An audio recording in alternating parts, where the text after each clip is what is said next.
The Compound, a story of deception, escape, and the truth that finally set him free. Then you will know the truth, and the truth will set you free. John 8:32. He was 22 years old, idealistic, and searching for something real in a world that felt increasingly hollow. He found what he thought was an answer in the mountains outside of Durango, Colorado, on a Tuesday evening at a community gathering where a man named Shepherd gave a talk about returning to authentic Christianity. The talk lasted 2 hours. By the end of it, Caleb Whitmore had given the man his phone number. That was the beginning. By the time he understood what he had walked into, he had given far more than his phone number. He had given 4 years of his life, his savings, his relationships, his capacity to trust his own judgment, and very nearly his freedom. The escape from the Remnant Fellowship took 9 months of planning and 17 minutes of execution. What came after took considerably longer. This is the story of how Caleb Whitmore lost himself inside a lie, and how he found the truth in the most unexpected place imaginable. Before we move forward with the story, please like, subscribe, and hit that notification bell to help us to grow this channel to uplift more people. Caleb Whitmore grew up in Fort Collins, Colorado, the third of 4 children in a household that was outdoorsy, suburban, and nominally Christian in the way that means Easter and Christmas, and a general belief that being a good person is probably enough. He was the kind of kid who took things seriously, blonde, athletic, with the earnest quality of someone who had not yet learned to be cynical. He read everything, asked questions that made his teachers pause, and carried from adolescence a persistent, unresolved sense that there was a depth to existence that his life had not yet accessed. He went to Colorado State for 2 years and then dropped out. Not from failure, but from the specific restlessness of someone who believes there is something more important than what they are currently doing and cannot identify what it is. He worked construction, he hiked, he read books about philosophy and theology and the history of early Christianity with the focused attention of someone researching something urgent. He was not broken, he was not damaged, he was searching. This is important to understand about cult recruitment. It is a common misconception that only damaged or desperate people are vulnerable to it. Research consistently shows that the most effective recruitment targets are intelligent, idealistic, spiritually curious individuals who are in a transitional period of life and who have not yet developed the specific cultural antibodies that come from knowing, personally, what manipulation at this scale looks like. Caleb Whitmore was intelligent, idealistic, spiritually curious, and 22 years old. He was exactly who Shepherd was looking for. His legal name was Gerald Pruitt, but no one inside the Remnant Fellowship used it or knew it. He was Shepherd. That was his name, his title, and his identity, etc. The word functioning simultaneously as a claim of role, a declaration of authority, and a theological assertion that he stood between his followers and God in the way that a shepherd stands between sheep and the wilderness. He was 53 when Caleb first encountered him, and he had been building this particular version of his organization for 9 years. But the organization itself was his 3rd iteration. He had been asked to leave a charismatic church in Arizona in his 30s for what the leadership described carefully as an unhealthy need for authority. He had started a house church in New Mexico that had collapsed after 2 years when 3 families left simultaneously following a financial dispute that was never fully explained. He had then moved to Colorado, which offered both the geographic isolation he needed and the population of spiritually searching young people that outdoor culture and university proximity reliably produced. He was physically unimpressive, medium height, lean, with the kind of stillness that reads, until you understand it correctly, as centeredness. But what Shepherd possessed in extraordinary measure was the ability to make a person feel, in the first 30 minutes of an encounter, that they had finally been seen by someone who understood them completely. He asked questions that were more penetrating than social convention required. He listened with an attention that felt rare. He said things that were correct about the person in front of him, observations about their hunger, their disillusionment, their search, with an accuracy that felt like discernment. It was not discernment, it was studied technique refined over 2 decades of practice. He had read extensively on influence and persuasion, the clinical literature, the history of high control groups, not to protect himself from these methods, but to deploy them. He understood the mechanisms of belonging and the psychology of gradual commitment better than most trained counselors. He was, in the most functional sense of the word, an expert in making people surrender their autonomy piece by piece while believing they were freely choosing every step. He began with authenticity. He spoke, at that first Tuesday evening gathering in Durango about the corruption of mainstream Christianity, the watered-down theology, the performance culture, the divorce of faith from real community. He said things that were true. This was always the beginning, a substantial foundation of truth on which the lies would later be built, because a structure built on truth feels stable, and stability is what a searching person is looking for. He made an appeal not to emotion but to integrity. Don't you want something real? The question that every idealistic, spiritually searching 22-year-old in the room was already asking themselves every day. Caleb Whitmore went home that night and couldn't sleep. He called the number on the flyer the following morning. The first 6 months inside the Remnant Fellowship were, Caleb would later say, the best 6 months of his life at that point. The community was real, meals together, genuine conversation, a shared sense of purpose. The teaching was intellectually rigorous in a way that his church, Christmas and Easter background had never offered. Shepherd was magnetic in the one-on-one sessions he called discipleship. 2 hours of focused attention, theological discussion, personal challenge that felt like the most important conversation of Caleb's week. He moved on to the fellowship's property in the mountains outside Durango at month 7, a collection of buildings on 40 acres that Shepherd owned through a nonprofit entity. It felt like intentional community. It was, in the beginning, something that resembled it. The changes were incremental. Month 8, a recommendation that spending too much time with people outside the fellowship diluted spiritual focus. Not a command, a recommendation. Caleb reduced outside contact voluntarily. Month 10, a teaching about the corrupting influence of secular media. The group's devices were pooled and managed centrally for the spiritual protection of the community. Caleb handed over his phone. Month 12, a financial structure was introduced. Members contributed their income to the community fund, which Shepherd administered. Members' needs were met from the fund. Caleb deposited his construction savings, $11,000, without being asked twice. Each step had an explanation that connected to the previous step and to the theological framework Shepherd had been building. Each step felt, from the inside, like a choice freely made. Each step made the next step easier and the step back harder. By the end of the first year, Caleb's contact with his family had reduced to a monthly monitored phone call. His finances were controlled by someone else. His daily schedule was set by someone else. His reading material was curated by someone else. His primary social reality was defined by 70 people who all affirmed the same framework. He did not see what had been done to him. He thought he had found what he was looking for. The second year was when the temperature began to rise. Shepherd's teachings hardened. The outside world, previously described as spiritually diluted, became explicitly described as corrupted and adversarial. Members who had left the fellowship, and there had been several by now, were described as having been spiritually compromised, used by dark forces to attack the community. Any question of Shepherd's authority was reframed as spiritual rebellion. Any doubt was evidence of the corruption of the questioner's heart, requiring more intensive discipleship. Caleb noticed things he could not quite address directly because the framework for addressing them had been removed. When he had questions, the questions themselves were treated as symptoms. When he expressed uncertainty, the uncertainty was turned back on him as evidence of insufficient commitment. The intellectual engagement that had drawn him in had been replaced by a closed loop. Every question answered with a reference to Shepherd's authority. Every doubt resolved by doubling down on the group's framework. A man named Brother Eric, who had been in the fellowship for 4 years and who Caleb had considered a genuine friend, asked a financial question at a community meeting about the disposition of the community fund. Shepherd's response was quiet, controlled, and devastating in the specific way of a person who has mastered the weaponization of social pressure. Eric apologized publicly before the meeting was over. He was gone within 3 months. Caleb did not defend him. He would carry that for a long time afterward. By the 3rd year, physical labor assignments had intensified beyond what the community's stated mission required. Food was managed centrally. Sleep was disrupted by early morning meetings called without warning. These were the classic mechanisms of cognitive control, physical depletion, unpredictable schedules, disrupted sleep, that Caleb would later learn were documented methods used in high-control groups precisely because they reduced the capacity for independent critical thought. The 4th year brought something new.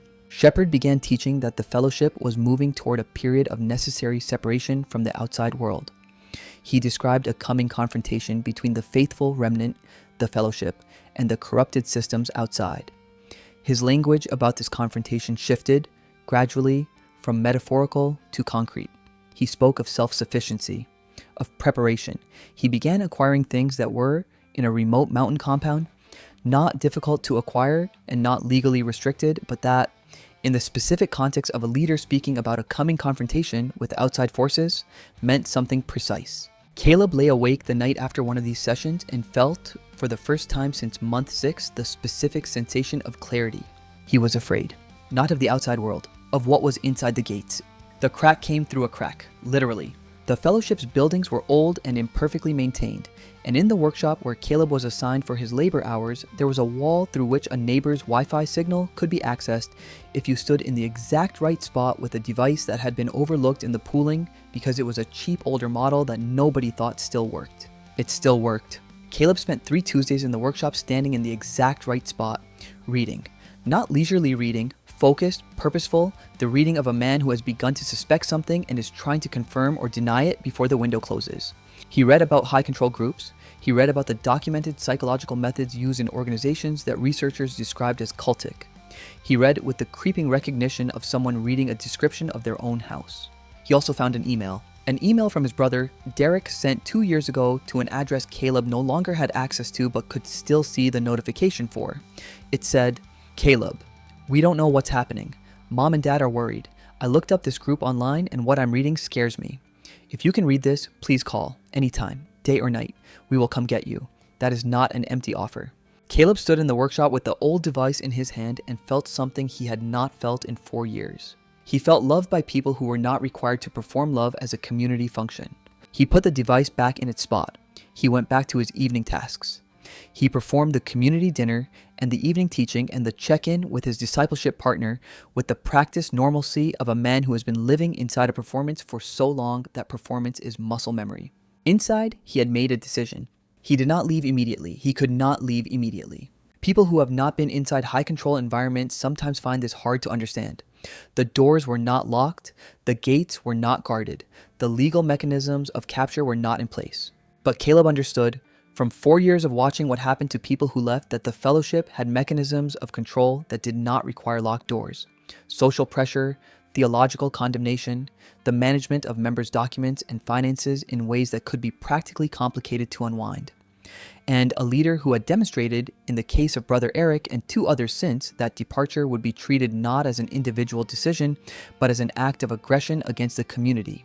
He needed to be invisible while he prepared. He needed to restore access to his finances, which were held through the community account. He needed to make contact with the outside world without being detected. He used the workshop. He used the old device. He emailed Derek with a single line, "I need help. I'm going to need someone on the other end when I go. Not yet, but soon." Derek responded in 4 hours, "I'm here. Tell me what you need." The 9 months that followed were the most demanding of his life, performing membership in a group he had seen clearly for what it was, while incrementally positioning himself for departure. Restoring access to the portions of his finances he could access, reestablishing, through the managed monthly calls, a language of communication with his family that was innocuous enough to pass unnoticed and specific enough to constitute a plan. On a morning in March, chosen because Shepard and 2 senior members were making a supply run to Durango that would keep them away for 6 hours. Caleb put his documentation and what he had recovered of his finances into a waterproof bag, walked to the workshop, exited through the back field, and walked 2.5 miles to the county road. Derek was waiting in a rental car. The drive to Fort Collins took 3 hours and 40 minutes. Caleb did not speak for the first 2 of them. Leaving a high control group is not a single event. It is the beginning of a process that is, in its own way, as demanding as anything that happened inside. Caleb knew this intellectually from the 3 Tuesdays in the workshop. Knowing it intellectually did not make it less disorienting to experience. The first weeks were destabilizing in ways he had not anticipated. The rhythms of the fellowship, structured, scheduled, every hour accounted for, had been his entire reality for 4 years.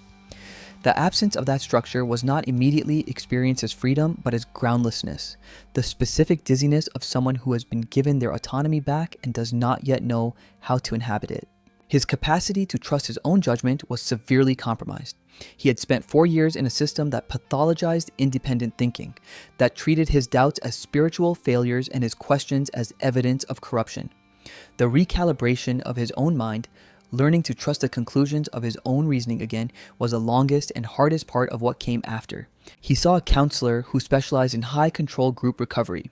He joined an online forum of survivors who described, in the language of their own experiences, things that Caleb recognized with the same creeping recognition he had felt in the workshop.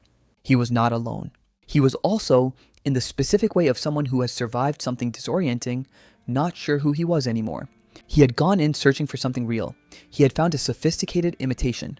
Now he was outside, and the question he had been carrying since he was 22, the one about the depth of existence and whether there was something real to find, was still unanswered. He was 26 years old, living in his parents' house in Fort Collins, and the search was still on. His mother, in the way of mothers, had kept his room exactly as he had left it at 22. On a Saturday in May, 3 months after leaving, he was sitting on the floor of that room, the specific, directionless sitting of someone who has run out of the activity they were using to not think, when he pulled a box from under the bed. Books. His books from before, the ones he had been reading in the year before he attended that Tuesday evening in Durango. Philosophy, history, theology. He pulled them out one by one. At the bottom of the box was a Bible, not a family Bible, a Bible he had bought himself at 19, because he wanted to read the original source and not someone else's summary of it. He had highlighted it, made notes in the margins. It had the specific, personal feel of a book that had been genuinely used by a younger version of himself. He opened it. The bookmark was still in place, a receipt from a gas station in 2019, marking the page where he had stopped reading. John 8. He read the page. He read the passage he had not been allowed to sit with for 4 years, because in the fellowship, Scripture was Shepherd's territory.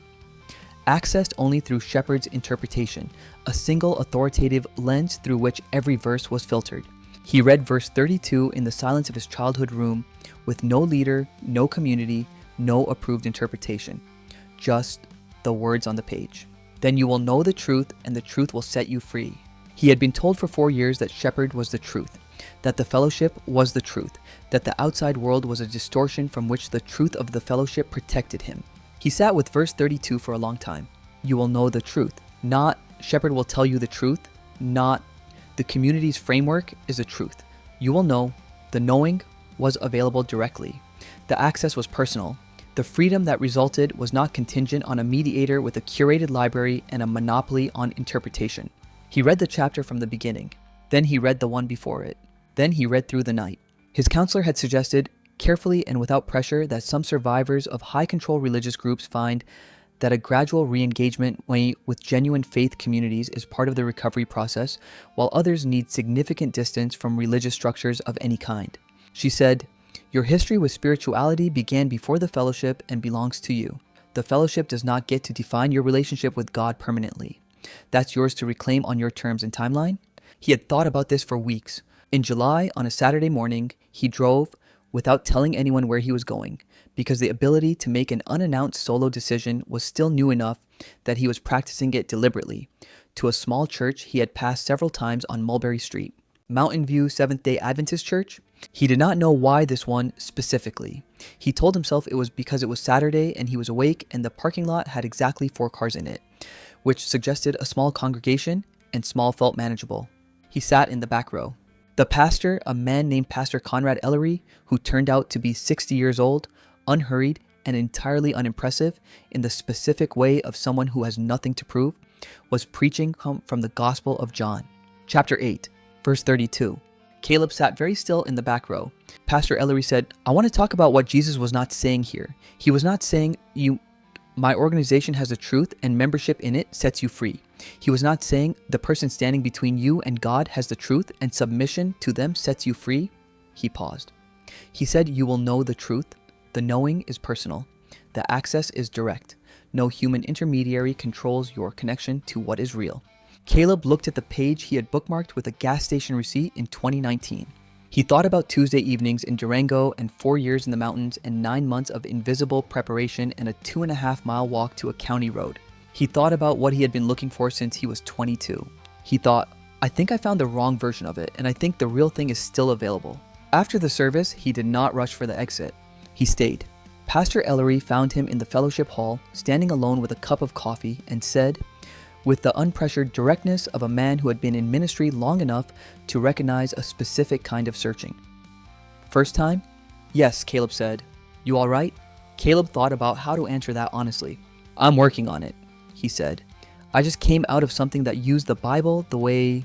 He paused, searching for the right construction. The way someone might take a set of real blueprints and use them to build a structure that looks right from the outside but is engineered to collapse on the people inside. Pastor Ellery looked at him for a moment with eyes that did not try to rapidly process or categorize what he had just heard. He said, "That's a description that took real experience to put together." "Yes," Caleb said. They talked for an hour, not a pastoral consultation, two men with coffee in a fellowship hall, talking.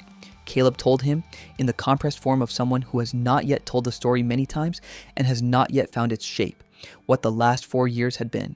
Pastor Ellery did not express shock. He did not offer rapid theological commentary. He listened with the full, unhurried attention of someone who understood that what the person across from him needed first was not input but reception. When Caleb finished, the pastor said two things. First, what happened to you in that place was a perversion of the thing it claimed to be. The counterfeit exists because there is an original. Your instinct that something real existed, that was not wrong.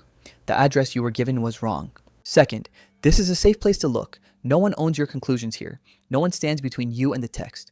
We read it together, we ask questions together, and where we land is between you and God. Caleb looked at the man across from him. He thought about shepherd, the stillness that had read as centeredness, the precision that had felt like discernment. He thought about the difference between the performance of those qualities and the thing itself. He thought about the difference between a building engineered to trap and a building built to shelter. He came back the following Saturday. In September, 4 months after the first Saturday at Mountain View, Caleb received a call from a number he did not recognize. He almost did not answer it. He answered it. The voice on the other end was male, young, uncertain. He said his name was Owen. He said he had found Caleb's contact information on the Survivor forum online, through a thread Caleb had contributed to anonymously several months ago. He said he was 23 years old and he was on the compound outside Durango and he had found a way to get a message out and he did not know who else to call. Caleb sat with the phone against his ear and felt every molecule of the next 10 seconds. Then he said, "Tell me where you are exactly. Tell me what you need. I'm going to help you." He called Derek.